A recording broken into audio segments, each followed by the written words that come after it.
whatever it is that the woman is doing where she gets the goosebumps, that's where the money is. I'm not doing something wrong. Like, I'm not committing a murder. Hi guys, welcome to episode 4. Episode 5. Episode 5. I'm sorry. Yes. Welcome to episode 5 of Wine Hour. Cheers. Cheers. Oh, we have a special guest today. This is Milo. Everybody meet Milos. This is Steph's dog, and he just really wants to be part of this today. Video. Yes. We're in a different location, but that doesn't matter, I guess, if you are listening to this. We're in the Christmas spirit. There's a tree in the corner, kind of. Yes, the holiday vibes. Yes, Milo's going to help us with today's episode. We're very happy to have you here, our first guest on the podcast. No, second guest. The first guest was Puma. Puma, yes. Yes. This is our second guest. Now we have a second guest on the Animals pod. only. I think we should bring guests on the podcast. I think so too. Like someone we can interview, someone with an interesting story. Yeah. Like Cynthia. I wish Sandy was here. Oh my God, Sandy. Yeah, she would freaking love it. She would literally be like, okay, you guys, Zoom call me. Yeah. Like, let's do this. I would bring her. Oh, we should do that. Yeah, maybe we should, but that sounds complicated. Yeah, it really does. The microphones. Let's figure this out first. I'm not editing that. Yeah. But yeah, I think that would be a great idea. Yeah, I mean, if she ever visits Boston again, I'm saying like we should definitely have her on. But we'll think about that and maybe have a guest on our podcast for the first time. I think that would be fun. Yeah. Welcome, guys. We're like on a roll with episodes, 5 episodes, and we're officially promoting the podcast, and I'm so excited about that. Kind of scary. I know. When we first started like posting, I'm like, oh my God, I really hope nobody sees this. Yes. Because it's like, I don't care.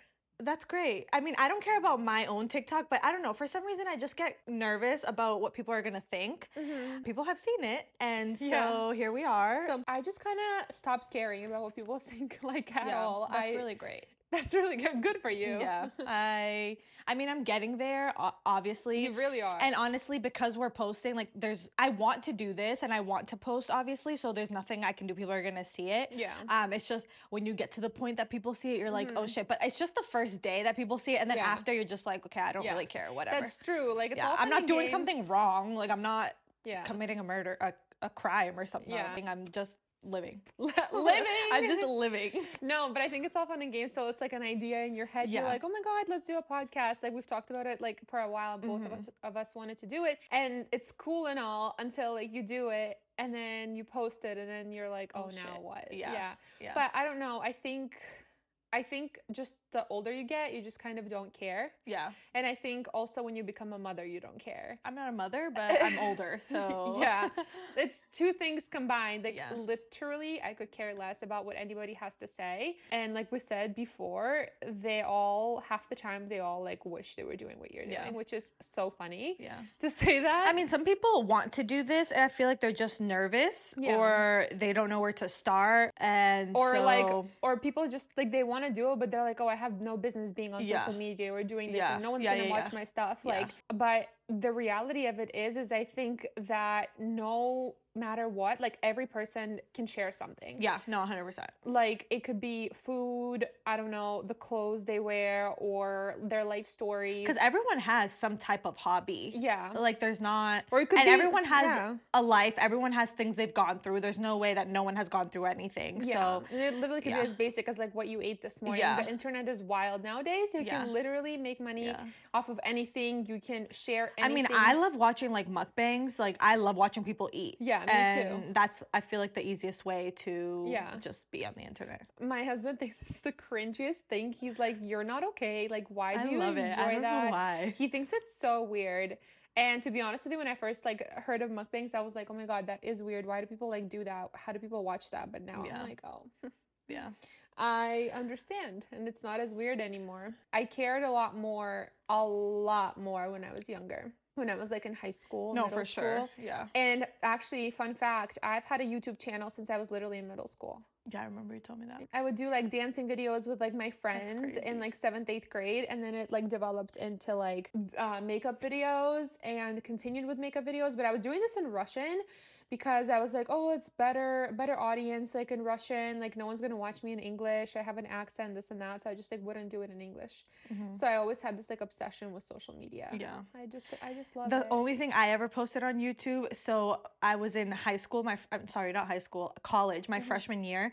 One of my classes, they made us make a YouTube channel and post a video, pretty much doing like a interview or I made a video to apply to like a dream job that I always wanted. And I had to literally answer questions and just like, I had to like find questions on the internet and answer them myself. And then I had to like give a background on the company. And I watched it like last month because I was it's still up? I deleted it now. It was private anyways, no one could see it. It was private. Why did you delete it? Why didn't you just leave it private? Because it was so cringe. I wanted to throw up watching it. It was you should have so showed it bad. to me first. I know, because it was so bad. So yeah, when I saw it, I was like, it was so awkward. It was horrible. Oh but God, that's the only thing I ever posted. That's hilarious. But I think you've come a long way. Yeah, definitely. Like in like no time. Yeah. Kind of. And I even feel now when I'm even just making TikToks on my personal page, I feel like it's much easier now. I feel like because I'm doing it a lot more, and I'm getting more practice. So now it's just fun. I love it. I just want to make a video all the time of everything I'm doing. Everything. Because you know how to film and you know how to edit. Yeah. When you first start off, you're like, oh my God, that's hard. And I know what people want to see and what they like to see, and how to use good hashtags or how to use like trending sounds. And so everything is just, it's so much fun. TikTok is fun. Yeah. And even if you don't do it for a job, it's just fun to post on there. Yeah. For me too. Yeah. But you've had a lot of comments and like. I know. You saw freaking Nespresso. Nespresso. Yeah. You like love you guys. I love you guys. I do. Like what? Nespresso is like, send me free coffee. Please. I'll make videos for you all the time. Yeah. Like I drink Nespresso every day. That's what Sandy was saying, is she's like, UGC is so huge and that's what she does. Yeah. And I saw her video saying to just reach out if you're like even a small creator. I'm going to reach out to Nespresso. I mean, even if you get rejected, it's like, or they don't respond. Exactly. It's just practice. And then at some point, you will be messaging brands and for real, and they will be reaching back out to you. So it's not only the huge creators, and companies want to work with smaller creators because you have more of like a targeted audience. That I feel like as long as they see you're trying and you want to do it, like why not? Yeah. You know? Did you, when you were like younger, or when you were in college or whatever, when you like dipped into like the social media and influencer world, did you want to do it, or were you like, oh, like that's so cool, but I could never? So I never thought about it with TikTok, but TikTok is also new. Like I think I started using TikTok in 2020 during COVID. Yeah. But for Instagram, I always wanted to be, you know, those like Instagram influencers before TikTok got big. Yeah. I always wanted to be that. I always wanted to have cute artsy photos. I always wanted that. So I never made videos like you did, but I always wanted to be like an Instagram influencer. And then I was just literally lazy, because on Instagram, it's harder because you have to just sit there, pose, and take pictures of everything. Where TikTok, it's like, I made a coffee today. I'm going to the gym. I'm going to the grocery store. That's like I'm not gonna sit there and take a picture in the grocery store. Yeah. You know, for Instagram. So I think it's a lot easier on TikTok. Yeah. And I love TikTok. I love that you can just make little small videos. It doesn't have to be an hour long. Yeah. It's just a quick video. You edit it a little bit and you post it. Done. Yeah. And it is the everyday like things in your everyday life. And that's what people want to see. I feel like the real stuff, because like it's so relatable. You don't seem like so far away from someone, like because it's real. It's a video. You're not, you can't like, I mean, you can fake it, but I mean, how far are you going to go? Yeah. You're not using like a real camera. Yeah, exactly. You're not setting up like crazy lighting. So like people feel like so relatable to you. But college passed, high school passed, and I still did social media.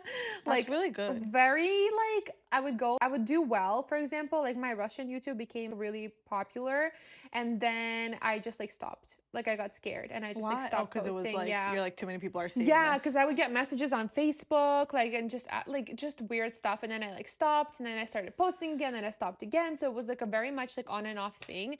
So I'm just like, imagine if I never stopped and I just like kept going. Yeah. I don't know. It's just like a reminder to just like, because most of the people that we see now that are influencers always have a story of, oh, when I was younger, I was posting on YouTube makeup tutorials or whatever. Like I hear that so often. So if you did keep up with it, you probably would have been like at a good place right now. Most likely. And also at the time, it wasn't like a career choice to like really dive into, you know. Yeah, that's when true. I graduated high school in 2013, I think 2013. That's when I graduated. Yeah, I was 17. I think I'm actually a year like older than, because when I moved here from Greece, and I'm a year younger. they couldn't take me in at the time that I was supposed to go to school. Whatever so I think age, I stayed, I waited a year and then went to school a year. So okay, I think I'm a little bit older than the people in my grade. So that makes sense. Okay. So YouTube was like huge. It was like doing so well, and then like Instagram just kind of started around there. Around then. And it was still just like photos, but because YouTube was crazy. Even when I remember in high school, YouTube was our main, like where we watched everything. Music videos, everything was just on YouTube. It's it's insane. And I remember when I graduated high school, I told my mom, I was like, I am going to cosmetology school to do makeup, and I'm going to be like a makeup artist or like something else maybe. And because I have foreign parents and we, you know, moved from Russia, as I mentioned before, my mom was like, you're literally not going to get some sort of certificate or paper. Like, we didn't move to this country and sacrifice like everything for you literally just to get a certificate. Yeah. And I think that that's a thing with foreign parents, because I always told my mom I wanted to do something in the fashion industry, because obsessed with fashion. And my mom was like, you can't make a career of that. And that's so sad. Which it is hard, I get it, but and you do have to put in the work for any career really that you want. I think with foreign parents, it's like, you know, you need to go to college and you need to get a degree in like accounting or lawyer, doctor. Like if you're not a business, if you don't have a degree in that, for foreign parents, it's like you didn't go to school at all. Exactly. Yeah. So my mom was like, you get a diploma and then you do whatever you want after that, but you need to get a degree. So that's what I did. And I still stuck with makeup afterwards. And after college, I was like, I still love makeup. I'm still doing this. So I went to esthetician school. My mom felt bad, so she helped me pay for esthetician school. And whatever, like however many years later, I'm still in makeup.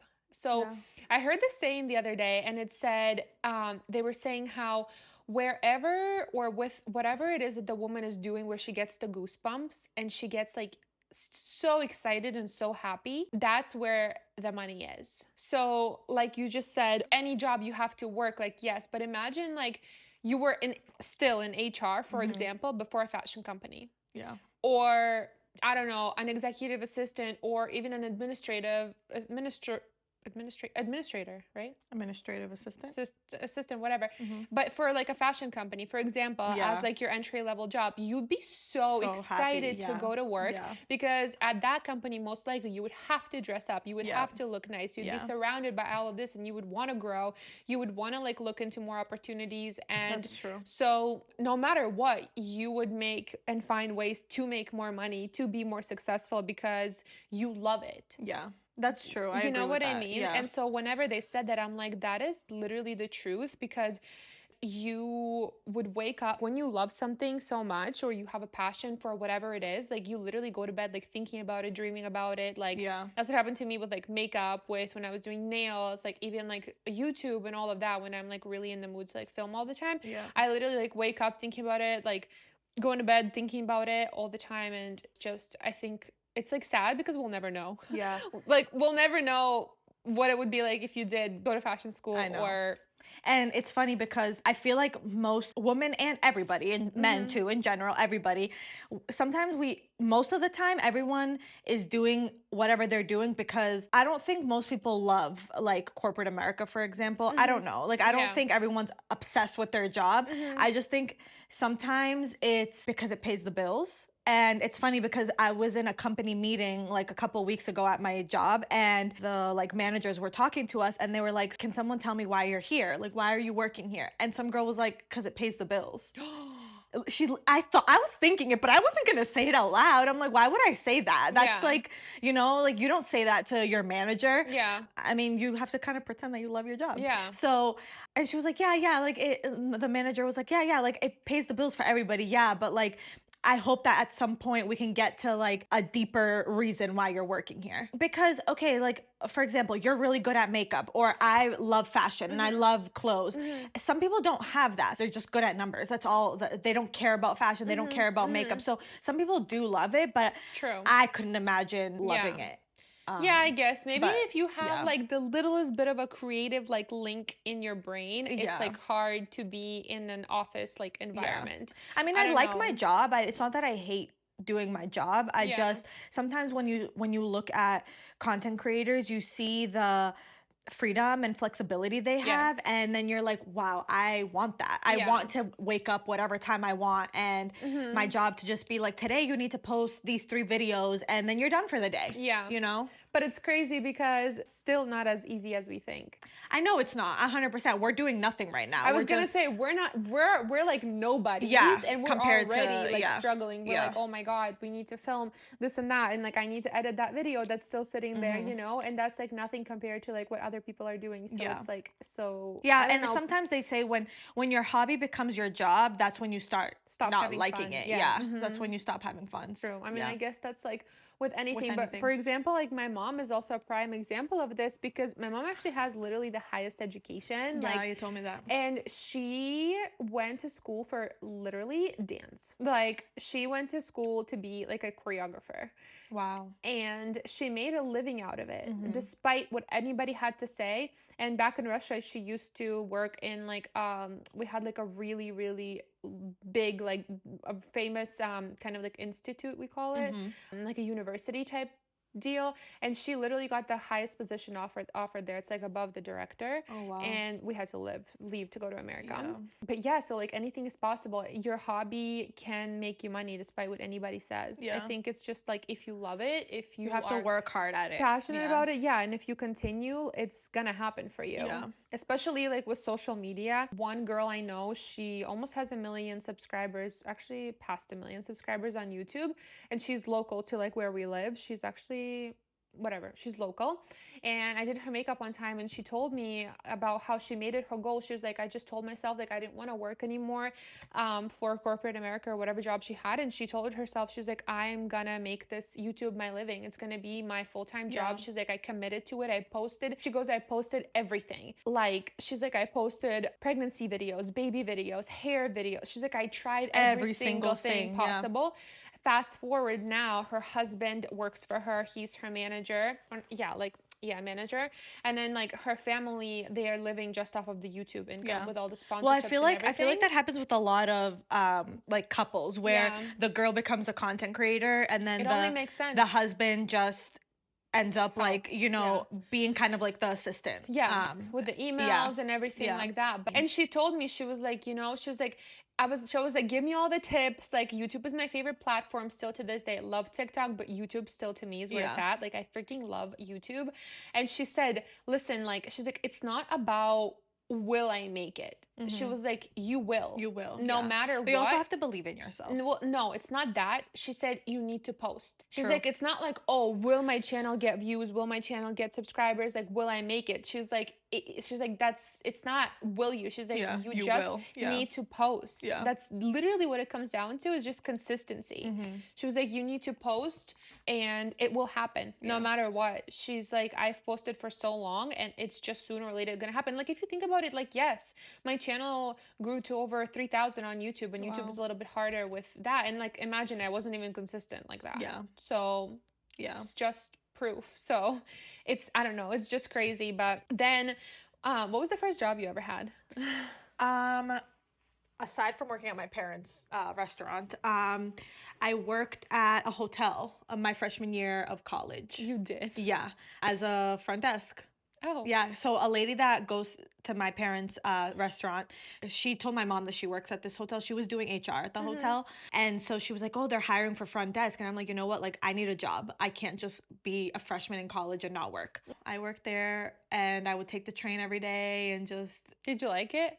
It was good. It's just sometimes they would make me work the night shift, so I would have to work overnight, and I would be scared, like taking the train that late or even taking a taxi that late, and then I would have to take a taxi back to my dorm. So it was kind of that was the only thing I hated. And then when I worked there for a while. So I moved back my sophomore year and I still worked there. Like I would drive to Boston every day and just go there. And then after a while, I was like, I can't do this anymore. That's kind of cool. Because I mean, I was driving to go to class anyways. So I kept the job for a little bit, but then I'm like, I can't do this anymore. And then I left there and I worked at my parents' place. And then what's your parents' place? A pizza shop. And then I worked at Guess, the clothing store. I loved it. That's like, I know that it was just like me working at the register or like trying to like help customers, but like that's like where I loved it because I could wear the clothes every day. I was dressing up all the time. It was so much fun. I loved it. It was my favorite. Retail? Yes, it was my favorite. It's not retail that I liked. It's just working at a fashion store is what I liked. I just loved clothes. That's actually crazy. Maybe you should like rethink your career. Maybe I should. And then I would get the clothes from Guess because I would have a discount. So I would always buy stuff and I would wear them to work all the time. And do you know how many times I've sold to customers off of them being like, I freaking love what you're wearing. Where did you get that? Yeah. And my manager was like, can you buy more stuff and keep wearing them? Like people would be like, I love your outfit. Like, where did you get that? And I was like, oh my God, we sell it right here. Like, come, let me show you. Here's your size. Oh my God. Yeah. I had a lot of fun. And then I worked at Bloomingdale's too, the department store. Yeah. And I loved it there. Like I was really good at that too. And my manager was like, you're really great at selling. Like I worked there just for holidays. But I remember. Yeah, my manager was like, do you want to come full time? Not full time, but like after the holidays too. And I was like, I can't do this. It's too far. Yeah. So I stopped working there. But I love working in like just a clothing store. I love clothes. Oh my God. I know. Is crazy. It was so much fun. What was your first job?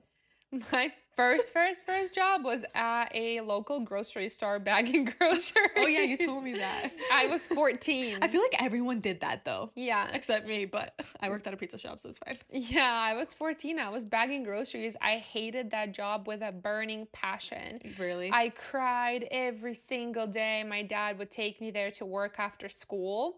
I would go like after school. He would just drive me there till like the evening or whatever. Well, it's the only place that hires at such a young age, right? Yeah. Because every other place, I think you have to be 16 or 18. Yeah, and you had a limit. Like you couldn't work like past like a certain amount of like hours. Yeah. I hated it. I hated that job so much. And then I moved up to like cashier, and I was like so fast. You can imagine. I literally have no time for like let's anything. Go. Yeah, like I was literally insane. And then after that, I worked at an elderly home. And I would like go there quite a few days actually, and I would just like play with the elderly, like different games, and then they would like eat there, and I would like bring them food around. I had a friend in high school who also worked at one. Really? At a it was a Russian home. Oh, yeah. Okay, so it was a lot of like that's nice. elderly like Russian people, so you had to like speak Russian. But I worked there for a little bit, then I worked at a front desk at a dental office, and then yes. Oh my God, why did I not know this? Yeah, and then I left and then I was working at a pet store. Really? For quite some time, like a long time, maybe like a year. And then I went to be a pharmacy tech. And after pharmacy tech, I went to work for Bare Minerals, and that was my first makeup job. I know. I feel like I remember you telling me that. And I was like so happy and excited. And I remember walking into Sephora, and they'd be like, "Can you come work here?" And I'm like, and then you did. And then I did. I was like, no, I make so much more money like at Bare Minerals. They did pay me like more than Sephora would. But then after Bare Minerals, I went to Sephora, and I worked at Sephora for quite some time. Maybe like 2 years. And then while I was at Sephora, I kept one day, and then I went to work at Hooters. And I worked at Hooters for 2 years, I think, maybe a little bit over 2 years, while keeping one day at Sephora for like, whatever. And then after Hooters, I went and got a lash job. I was working as a lash tech in Boston. And I literally made $800 or $600 every 2 weeks. I made no money. I was broke like AF. So you quit Hooters and you were just doing eyelashes? Yeah. Oh my God. I know. And then after that, I was like, this is not working. I'm broke. How did you afford your rent? I didn't. Or did you live with your parents at that point? Yeah, I lived with my parents at the time. And then I went and got a 9-to-5 job, and I worked like basically like customer service for like this like travel company. And then I moved up to like quality assurance. But yeah, and that was my last job. And then I left that job to do makeup full time. That was almost 4 years ago now. Yeah. When did you quit? 2020? 2021. Okay. So yeah, almost 4 years. Yeah. Yeah. So yeah, and that was I had a lot of jobs. I did it all. I'm probably forgetting some things too. That's amazing. Yeah, it's crazy. Yeah. Damn. Yeah, I think back and I'm like, wow, I did a lot. Yeah. I'm very like I learned very fast though. I feel like I would be amazing at your parents' pizza shop. Yeah, you probably would. Yeah, I learned very fast too. That's one thing that like, and I have very good like work ethic. I love to work. It's not like so.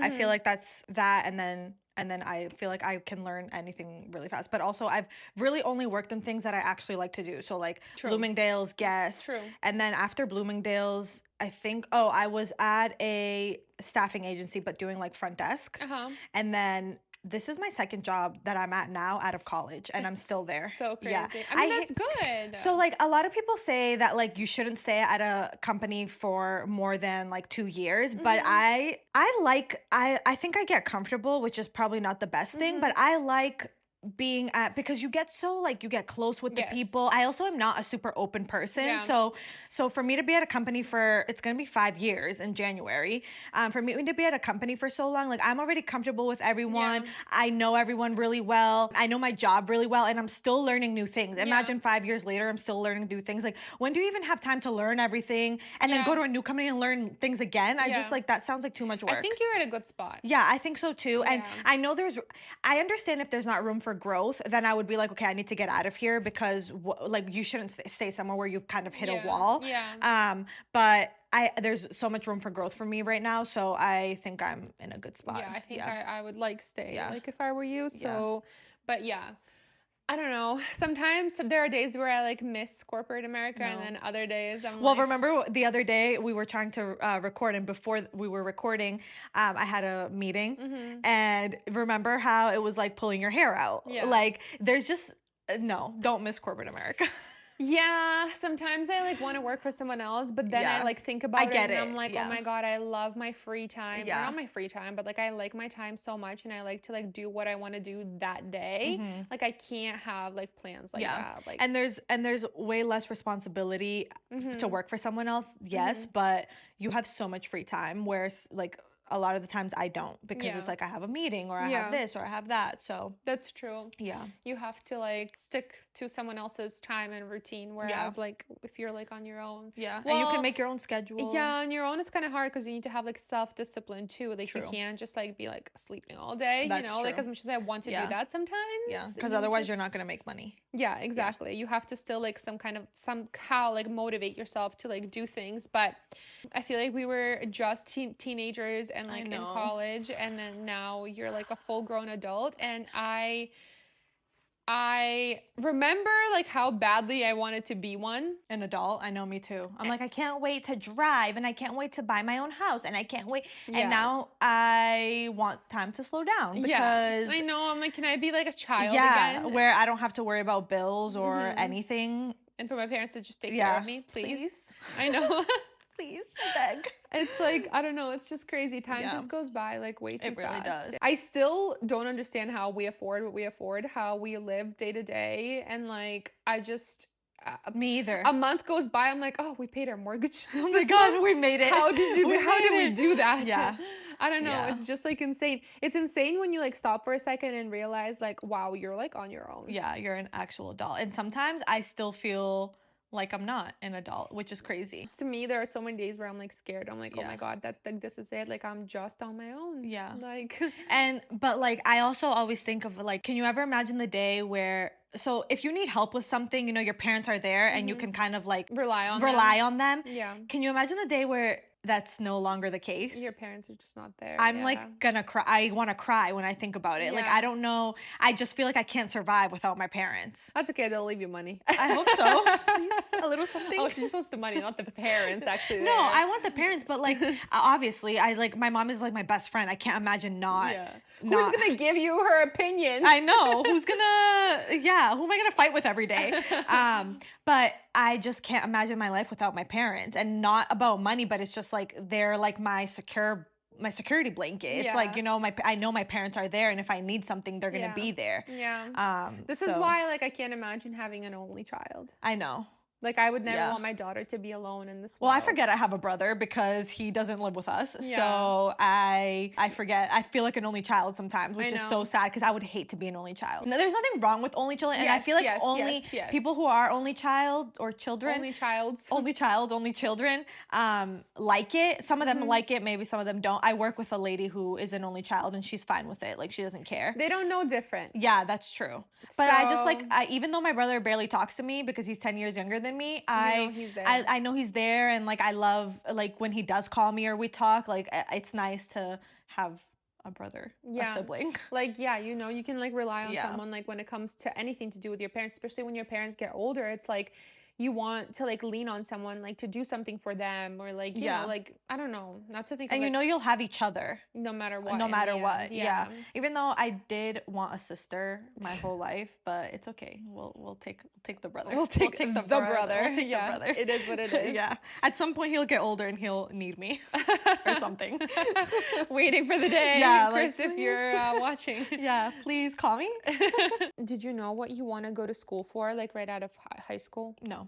I winged it when I got there, and I don't even know why I got my degree in business marketing. Really? Yeah. I feel like it's so you can really do anything with that degree. Yeah, business is good, I think, because you really can do anything with that degree, but you didn't have like an idea of a job? No.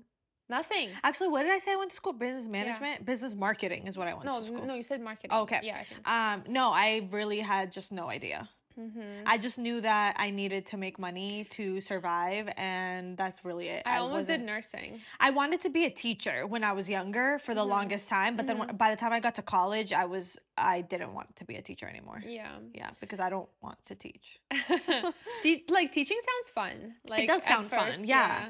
But I don't know if I would be able to handle little kids. And I know, you'd be like, what do you mean you don't understand this? Yeah, hello? Like, figure it out. Yeah.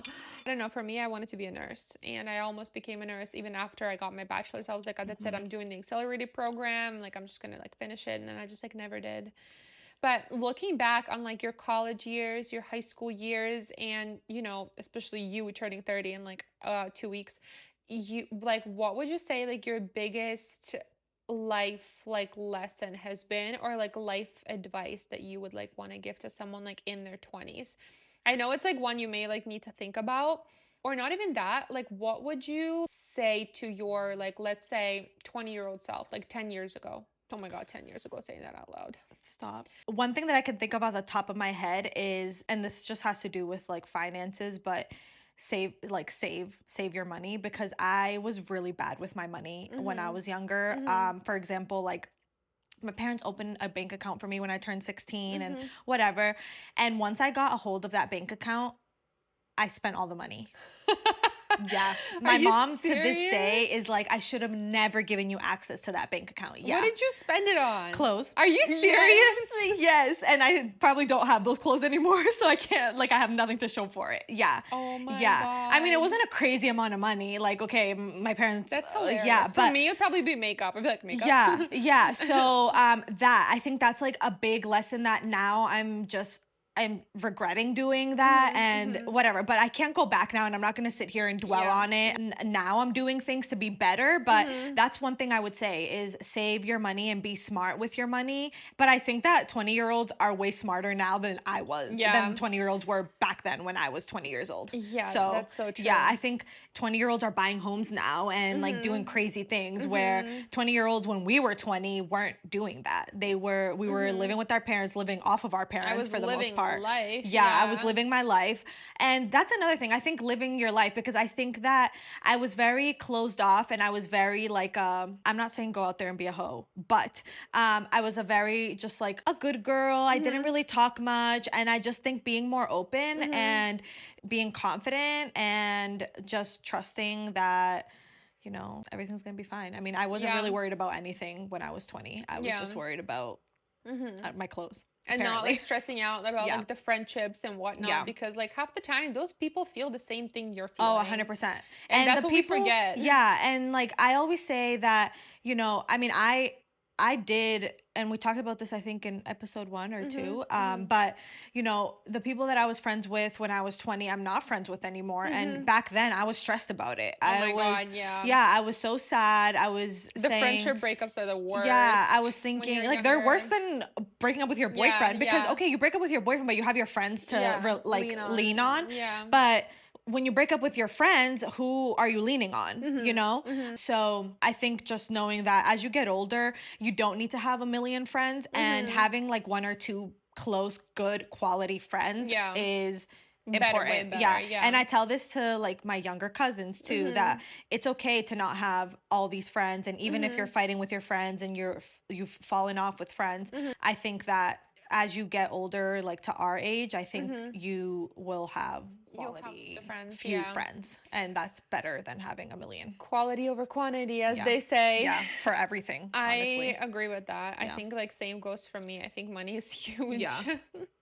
I went through a phase though, I was like trying to save, but then I would like spend. Me too. And then I would like save. Oh my God, I was so good at saving at one point, and then like I would just spend. Yeah. I think like saving is one thing, okay, but also like investing your money and having someone there to help you to like invest. But we didn't know about that when we were 20. And especially like our parents too, you know, they come from a different country. Like they're not in that mentality. Like they don't think about that. They don't know how all of that like works. I had somebody tell me, don't keep your money in the bank. Like that's the worst thing you can do. And and that person told my parents that, and my mom was like, I could never, like, where would I put it? Oh my God, why would I take my money out of the bank? Like that's, how could I do that?